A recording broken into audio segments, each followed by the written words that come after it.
ಮಂಡ್ಯ ತಾಲೂಕು ಹೊಳಲು ಗ್ರಾಮದ ಪ್ರಾಥಮಿಕ ಕೃಷಿ ಪತ್ತಿನ ಸಹಕಾರ ಸಂಘದ ಉಪಾಧ್ಯಕ್ಷರಾಗಿ ಎಚ್.ಎಸ್. ಶಿವಸಿದ್ದಯ್ಯ ಅವರು ಅವಿರೋಧವಾಗಿ ಆಯ್ಕೆಯಾಗಿದ್ದಾರೆ ಅಂತ ಚುನಾವಣಾಧಿಕಾರಿ ರವಿ ಘೋಷಿಸಿದ್ದಾರೆ. ಎಚ್.ಎಲ್. ಲಿಂಗರಾಜಮ್ಮ ಅವರ ರಾಜೀನಾಮೆಯಿಂದ ತೆರವಾಗಿದ್ದ ಉಪಾಧ್ಯಕ್ಷ ಸ್ಥಾನಕ್ಕೆ ಶುಕ್ರವಾರ ಚುನಾವಣೆ ನಡೆಯಿತು.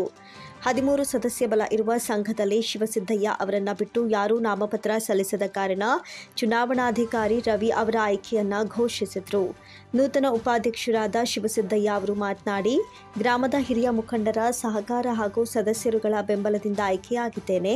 ಮುಂದಿನ ನಿಮ್ಮ ಮಾರ್ಗದರ್ಶನದಲ್ಲಿ ಸಹಕಾರ ಸಂಘವನ್ನು ಅಭಿವೃದ್ಧಿಪಡಿಸಲು ಶ್ರಮ ವಹಿಸುತ್ತೇನೆ ಅಂತ ತಿಳಿಸಿದರು.